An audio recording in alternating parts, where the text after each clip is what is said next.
Hello, good morning and welcome to the AM News with me, Mapita CBD. In our first story, the third session of the 8th Parliament will begin later today. The House rose on a very acrimonious note as a result of the passage of the controversial e-levy. There are promises to compromise before the House resumes to, among other things, ensure smooth passage of the e-levy. But with just a few hours to go, there seems to be no sign of unity or compromise on the outstanding issues. The minority has reiterated its resolve to vehemently oppose the bill. They've been speaking at a town hall in Kumase, from where Nanayo Juma reports. Speaking at the NDC town hall meeting in Kumase, Elizabeth Ofosu-Adjare says the levy will kill businesses in the country. NDC MPs,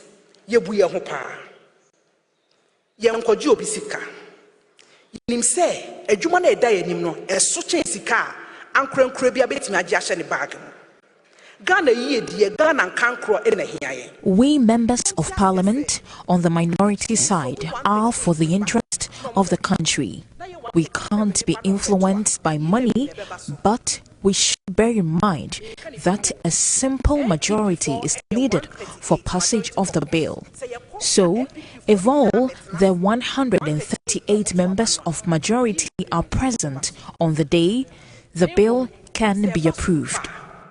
NDC for baswa yensa ho eni fin e wo 11. But even if that should happen, we the NDC MPs have washed our hands off the e-levy and its consequences. It is a tax that will not do any good for the country.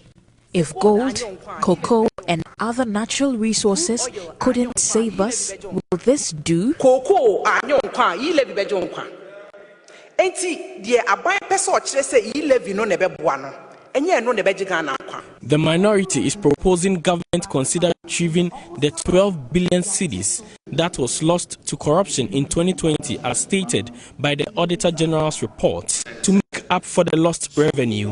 She further proposed a cut of government expenditures. Auditor General's report, the year ending 2020,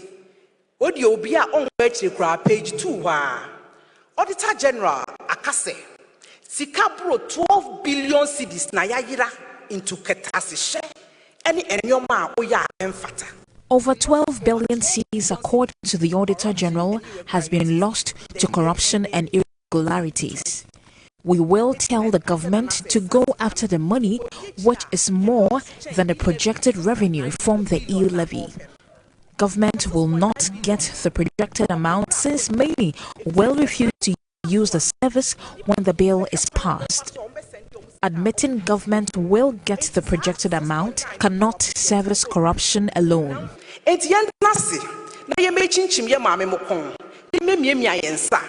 6.9 million only to finance corruption? The answer is no. Member of Parliament Finance Committee, John Abujina, says the economy is on its way to a total shutdown if urgent measures are not put in place. He describes the economy as one on life support. The size of your GDP does not pay your debt. It does not service your debt. It's a revenues. If you look at a country like Japan, their debt to GDP is about 100%. But because the interest rate is just about 1% or 0.5%, they are able to pay. And also they are able to generate revenue in order to pay. So this 80% we are seeing is just a tip of the iceberg. Go and look at our total revenue, or more importantly, our tax revenue. Then you will get to know that this country is indeed on the path to a total shutdown and a total collapse. It's very serious. And anybody who is sincere and looks at our figures will tell you that this economy is just on life support. And sooner than later, if nothing is done to correct all these measures, the Ghanaian economy would face imminent and total collapse. Mr. John Jinapo says increases in some taxes and levies have failed to rescue what he calls a failing economy. These are taxes that ban way up to 2020. One country say you as a tax yina bibia ebeko yi.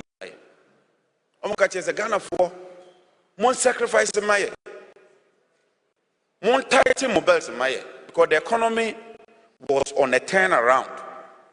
Sana Minister of Finance, Ghanaians complained. Ghana be complaining about the Kazanya way. Some say you know, draw you know. Nasa Yahomba 2021 Yabenum. 2021 Abe and Yewi. After 11 is free for you. I think that's the question we ought to be asking the finance minister and his team. So, despite all these sacrifices, why do you want to implement the e-levy? For Joy News, Nana Yaojima Kumasi. The Member of Parliament for Ejisu has mapped out strategies to attain Sustainable Development Goal 6 in the area by the end of the year. Dr. John Kuma says 30 places of convenience with borehole facilities are being constructed through private companies for improved sanitation and clean water for the communities. Enhanced education has also been prioritized. Nana Yaojima again. Both men and women at Buankra in the open defecation. Though ashamed of the act, they are compelled to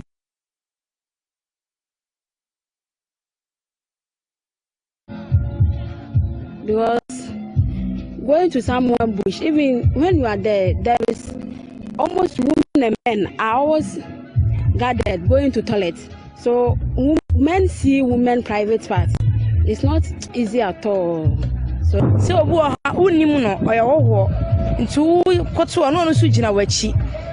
Besianse, one of the communities in the municipality, has a similar story. Some residents show me where many use as a place of convenience.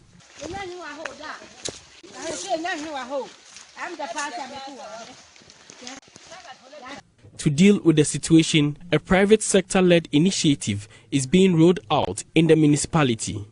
John Ampontia Kuma is Member of Parliament. I did a research of the community and found out that number one problem was sanitation, lack of quality public toilets. So I partnered with private companies to build these public toilets for the people.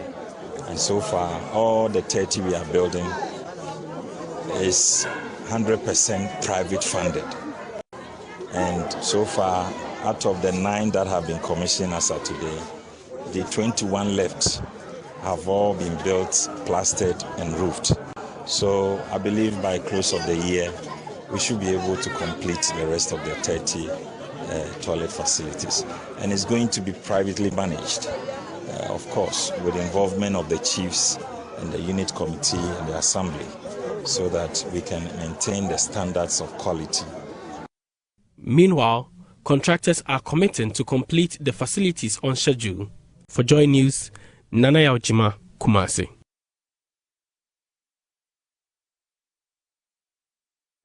Basic schools in the Achima Kwanoma district of the Ashanti region have begun reading and leadership skills training for career development. The educational intervention would facilitate improved literacy rates within the district. The US Ghana Alumni Association is organizing the mentorship and literacy programs for basic students. There's more in this report.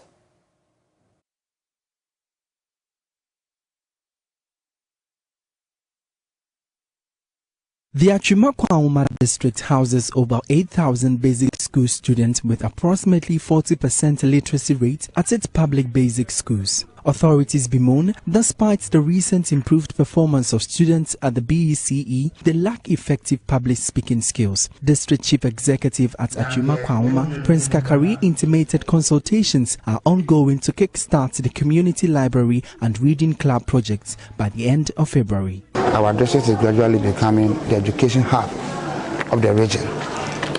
For 5 years running, our district has come out top of the BECE examinations countrywide.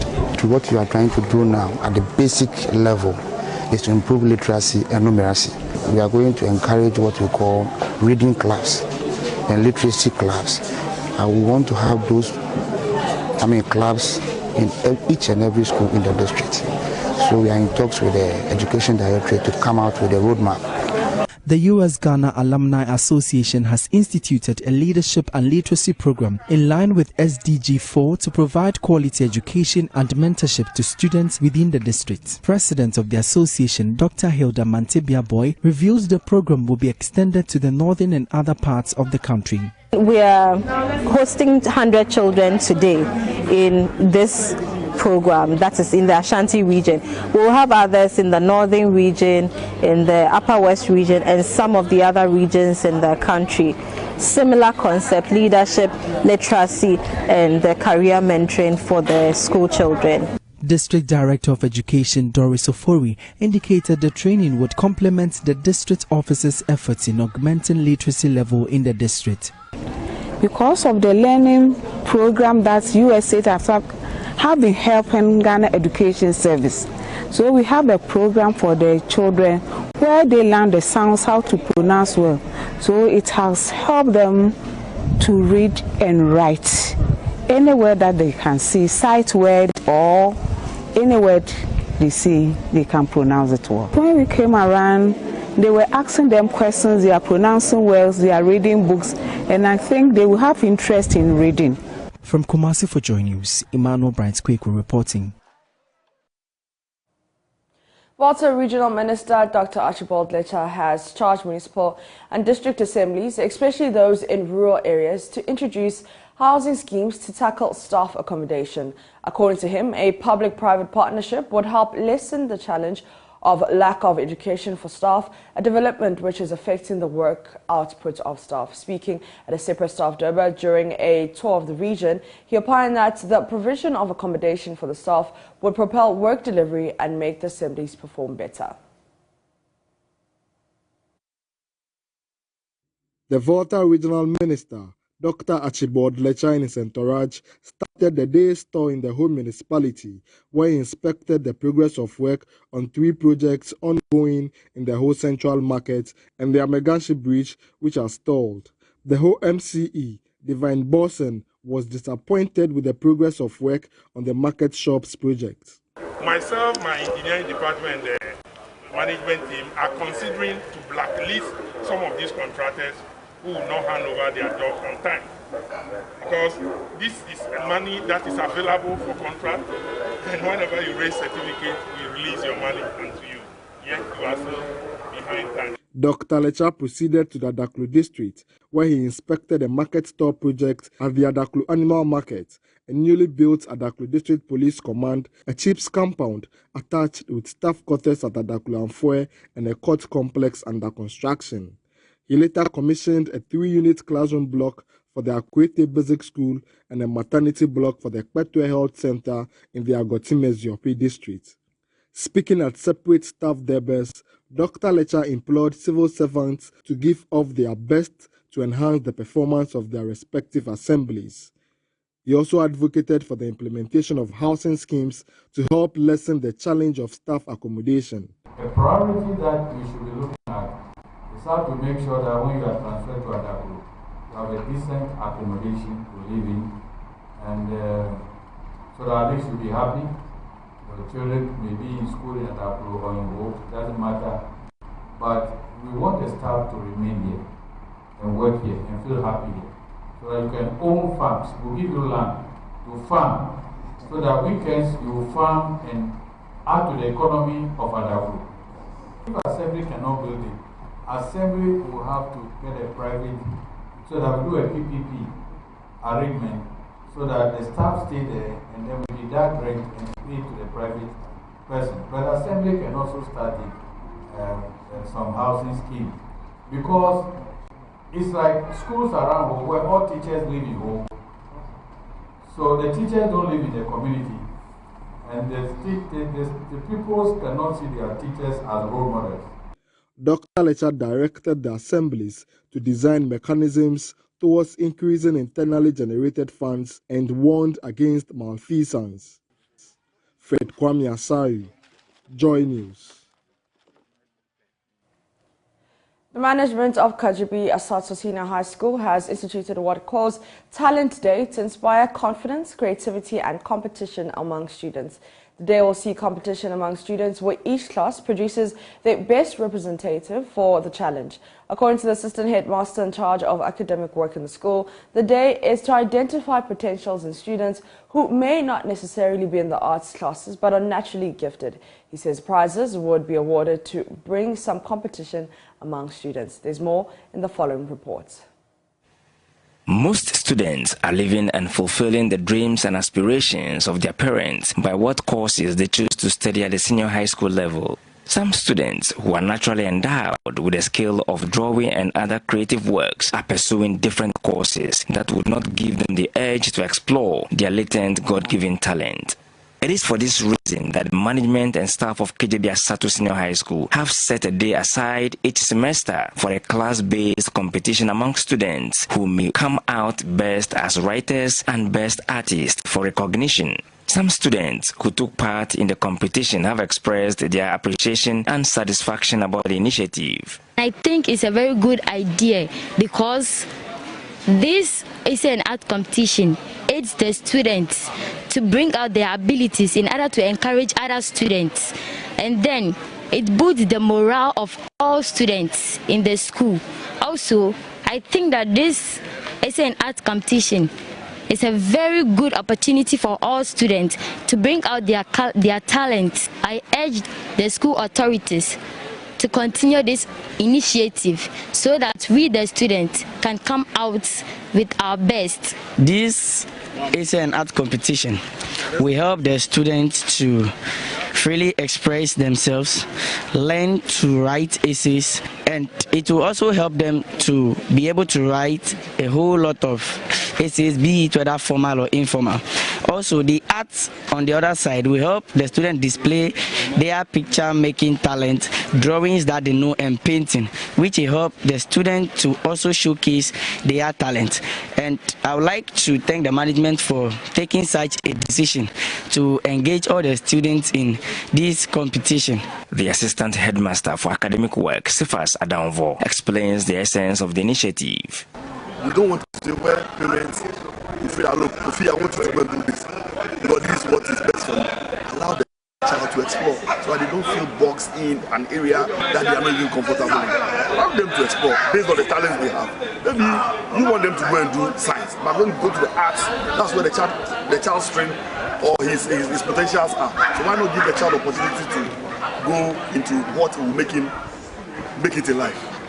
We have a lot of students who may not be doing visual arts. But when it comes to drawing, they are even the best. So how do we get these students to let them know that, look, you can make it? Maybe you have not even chosen the right area you are supposed to be.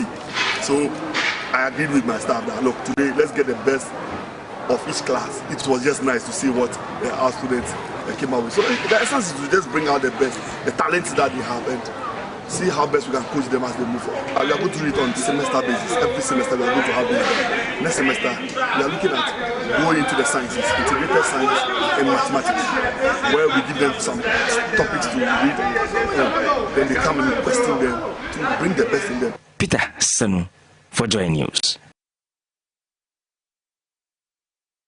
And that's it for the AM News. For more news, you can log on to myjoyonline.com. My name is Mapito CBD.